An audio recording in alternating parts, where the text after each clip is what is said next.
Hello, Bud Funding community. Thank you so much for joining me today. I hope you are having a lovely day wherever you are in the world. My name is Kristen Skelton, and I am the founder of Bud Funding. Here we are all about sustainable education and making it easy for you to understand and bringing amazing, interesting guests with me to share different aspects of sustainability and what innovations are happening around the world and just the neat and cool things that people are doing right now. So I have a very special guest with me today. His name is Louis Mershon, and he is a artist, and I love what he's doing when I heard about it, and that's why I wanted to bring him on right away. And he received his BFA from the Jorge Tadeo Lozano University in Bogota, Colombia, and he lives and works in Bogota, Colombia, and Coral Springs, Florida, in the USA. He is a member of the Singularity University Global Community, which is a Silicon Valley-based technology community supported by Google and NASA, which brings together and inspires leaders from around the world to promote and develop exponential technologies as tools that can solve humanity's greatest challenges. Louis, thank you so much for joining me. How are you doing today? I'm fine, thank you. Thank you for having me. Yeah, and to start us off, can you share a little bit about your journey to becoming an artist? Did you always want to be an artist? Was there anyone that inspired you to become an artist? I'm curious about your journey. Yeah, okay. When I was a child, I didn't know that I would become an artist. When I finished high school, I was thinking to study chemistry. But I have been waiting for being accepted at the university during 1 year. So I decided to study painting and drawing in an art academy just for fun. There I discovered a whole new world. In high school, I never heard about history of art or contemporary art or even artists. Um, but even I didn't know art exists. Yeah. So my first contact with art, or the first thing I learned about art was about the movement called Impressionism. So it was very, very important for me because I was deeply moved by that. Mm, my teacher talked all the time about Impressionism. So with a lot of passion. So he said Impressionists were living for painting, and all their life turned around how to make a sublime image. So then I decided to study fine arts at the university, because I want to be like them, and I want to leave creating images that inspire people. So if I have to choose someone that inspired me to become an artist, certainly I would choose my first teacher. Mm, Now I am graduated in fine arts from a traditional university here in my city, in Bogota, Colombia. And recently I have been invited to be a part in the Artists in Residence program of a technological and environmental company from Canada called Carbon Upcycling Technologies. And can you tell us how did that partnership come about? This partnership is starts 1.5 years ago. So basically, they have a new technology for embed carbon dioxide emissions into powders. So I am using it in my work. And can you tell us a little bit about your art and how you create your pieces? Of course. I have always been interested in on traditional painting Mm-hmm. and everything related with technology. At the beginning, this combination didn't make sense because I just painted technological brands, and my reflection about it was a little shallow.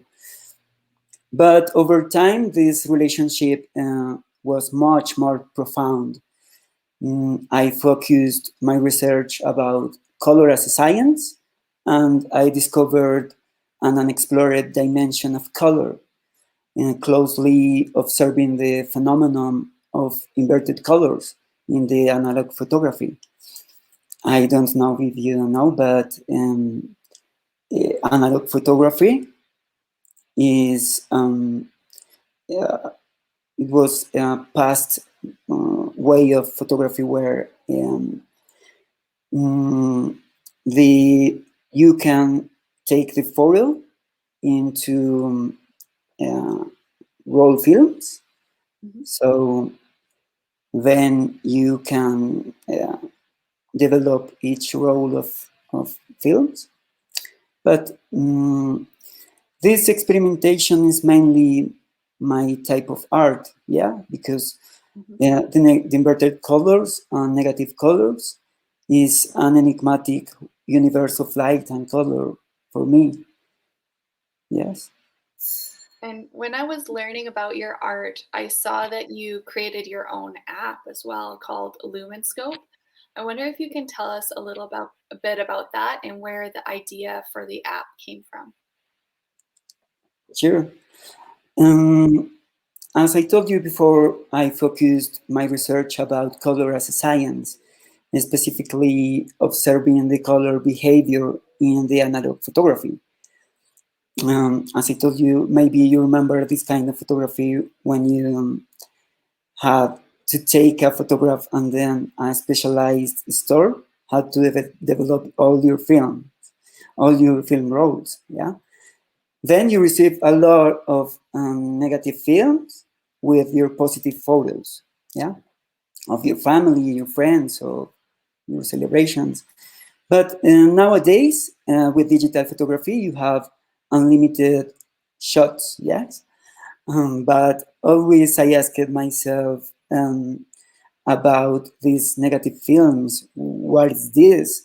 What happened with images here, and why these strange colors and light? Yeah, why all of them are so coffee colored? It was a complete new world for me, so I had to research how the color perception works. For example, the capability to see a red color or a red apple is because white light has all 7 colors we can perceive, yeah? And only the red color is reflected to our eyes. But I was wondering what's happened with the other color, yeah? Are they lost? So I found the color wheel say that each color has an opposite, yeah? So in this case, the opposite color of a red color of a red apple is the blue-green, is just like this color is a blue-green. So this phenomenon is commonly known as inverted colors. And now we can inverting colors with a digital negative effect. But at the beginning, I had to use a camera in front of my paintings. Yeah, paintings like this one is behind Mm-hmm. me. Um, but just a few people had a camera with this feature. Yeah, so I have a lot of problems to show my work. Mm, it was a technological problem, and I had to think in a massive technological solution. So, uh, because anyone needs to see my paintings with a negative effect.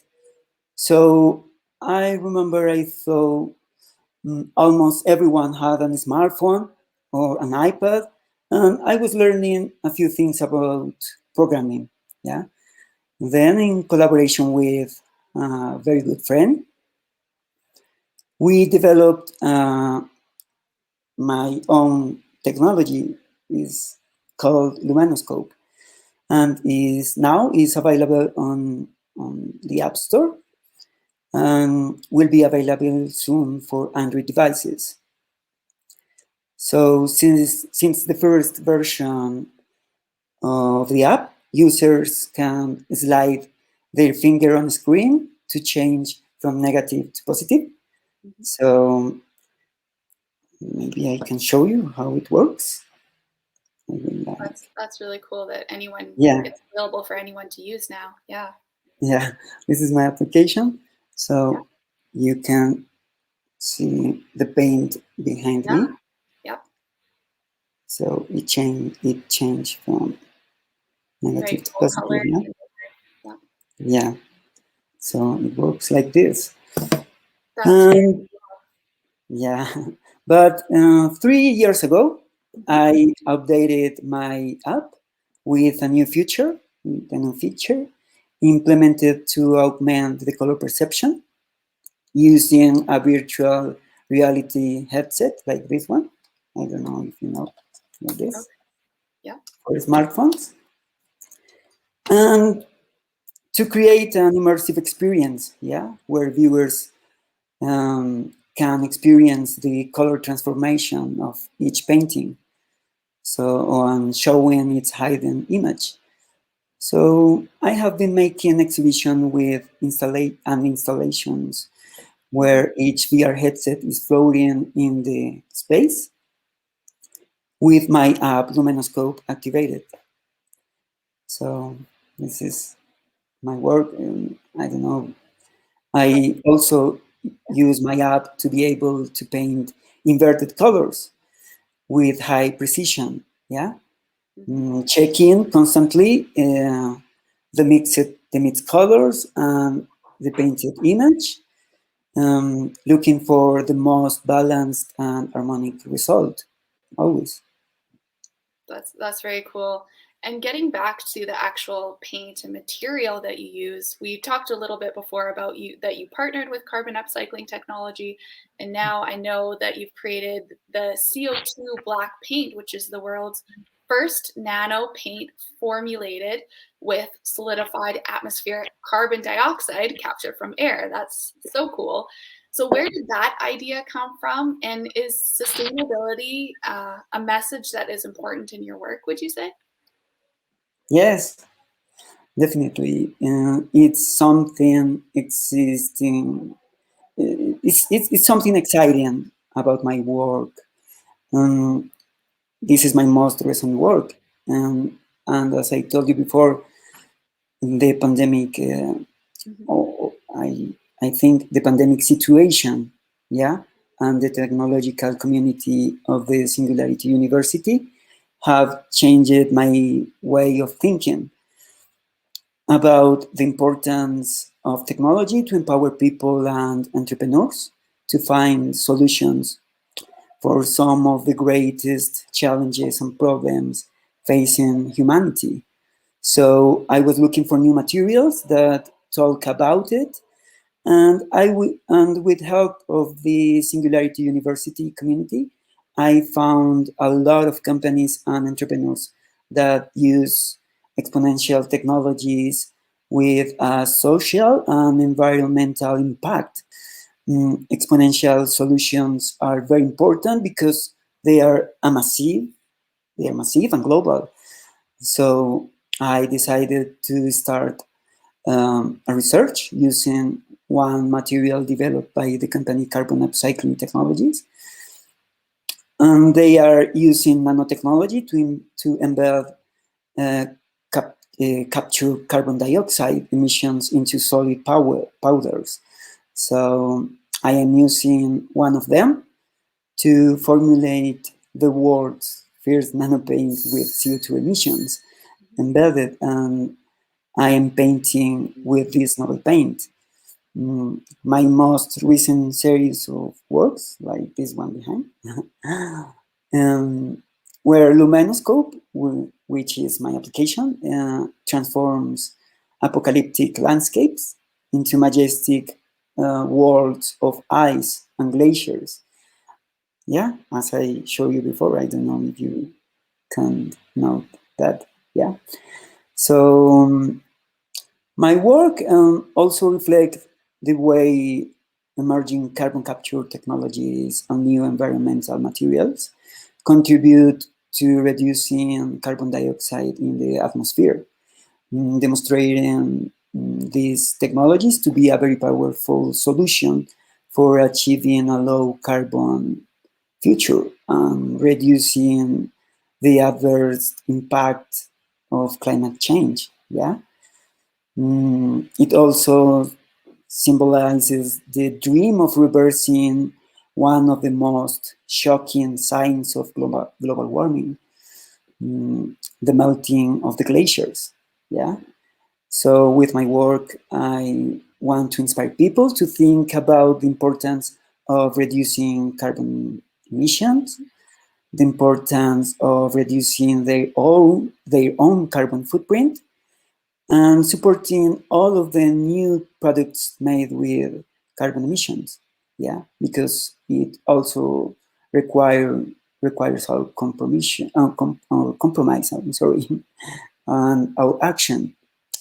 So, and this is the way to take action beginning now. Yeah, to power the new circular carbon economy, like industries, commerce, and everyone involved, and work together to balance natural carbon cycle.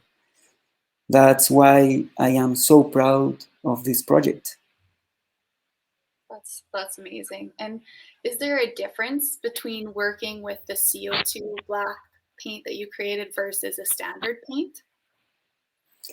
It's a good question. In addition to this sustainability benefit, where I have the opportunity of supporting environmental products and let viewers to know and interact with this kind of technological material that could achieve a low carbon future. In my creative process, this black paint has a particular tone of black, yeah, because it's made with nanoparticles, which produces an opaque and velvet surface, like the painting behind me. Yeah. And when it's observed by the viewer from my app, it also produces a great visual effect, turning this black into a very specific white. Yeah.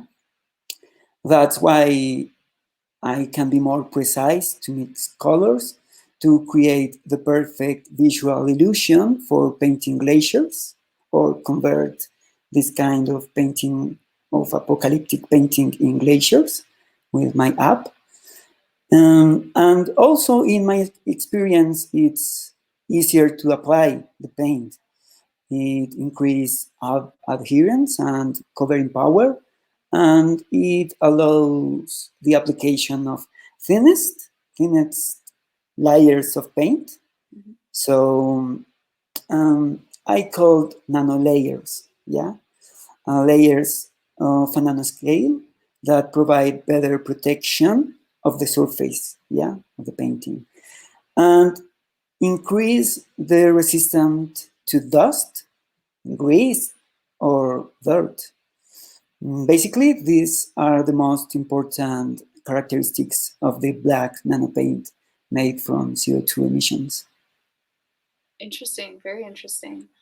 And Yeah. I know that you are part of the, like we mentioned before, you're part of the Singularity University Global Community, which is a Silicon Valley based technology community supported by Google and NASA, which brings together and inspires leaders from around the world to promote and develop experiential technologies as tools that can solve humanity's greatest challenges. Can you tell us a little bit about your experience as part of this community and any current projects that you're working on? Sure. For me, this experience to be a part of a global technological community allows me to be in more frequent contact with the last advances in exponential technologies. They are constantly creating new events to interact with members from around the world, sharing experiences and knowledge with virtual sessions of discussions. Mm, and each year, they are visiting some selected countries to do a great summit where the most important leaders are invited to talk. With the pandemic, all of these events are virtual. So it's nice because I have been there from my home or here in my studio. Mm-hmm. So it is so inspiring to know new people that are excited with the idea of use technology to make a positive impact on the world. Yeah. My current project is about climate change. Yeah. And thanks to this community, I could know about the Canadian company Carbon Upcycling Technologies, and I have been working in partnership with them to formulate the CO2 paint. Yeah, as I told you before. And they also have been invited me to be a part of the Artist in Residence program, where I will experiment with new materials embedded with CO2. I will have all the support from them for complement my research. Yeah, so I am very excited to go beyond my creative process. So I also have other companies in list to start new projects about sustainable uh, sustainable technologies, such as solar energy and another one to capture water from the air. It's very interesting. And a special one that uses biotechnology to create artificial leather, yeah, molecularly exact to the natural leather. So it's very exciting for me. I always discover new technologies that I would love to work with. But in art, the creative process sometimes take more time than I expect. So I try to stay calm and try to be concentrated in my current work, enjoying each part of the process and experimenting with all the new possibilities. That's awesome. Sounds like there's, yeah, lots of new ideas being shared and lots of learning in there.